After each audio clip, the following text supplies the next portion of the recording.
اور قانونی ایمان میں فقط کلمہ جو ہے وہ ایمان کی تصدیق ہوتا ہے. تو یوں دونوں قول آپس میں سمجھ میں آ جاتے ہیں. اس کا مطلب یہ ہوا کہ ہمیں اللہ پر ایمان دل سے لانا پڑے گا اور اس ایمان کی حفاظت کرنی پڑے گی. آج کا دور چونکہ دجالی دور ہے، اس لیے اپنے ایمان کی بہت حفاظت کیجیے. کوئی ایسی بات نہ زبان سے نکلے کہ جس سے انسان کا ایمان ختم ہو جاتا ہے. چنانچہ علماء نے کتابوں میں فقرے لکھے ہیں، وہ زبان سے نکل جائیں تو انسان کا ایمان ختم ہو جاتا ہے.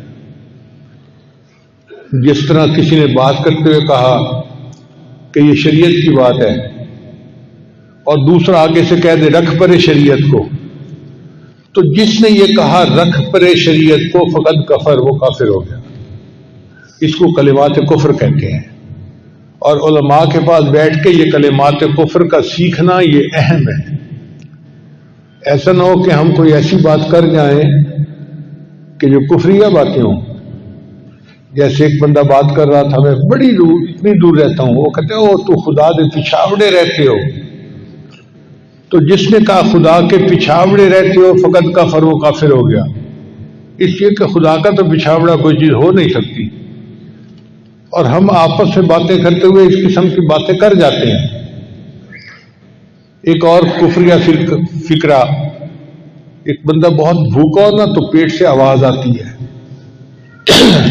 تو پیٹ سے آواز آنے کو لوگ آپس میں باتیں کرتے ہوئے کہہ دیتے ہیں نقل کفر نباشت کے آنتے قل واللہ پڑھ رہی تھی. یہ کفریہ کلمہ ہے. علماء نے لکھا ہے کہ جس نے یہ کہا نا کہ آنتے قل واللہ پڑھ رہی تھی اور وہ گندی ہوا کا خروج تھا تو وہ کافر ہے. اب یہ باتیں ایسے دیکھیں کہ ہمارے عام روزمرہ کی گفتگو میں ہوتی رہتی ہیں اور ہم کئی دفعہ کلمات کفر بول جاتے ہیں اور ہمیں پتہ ہی نہیں ہوتا. ایمان بہت قیمتی چیز ہے.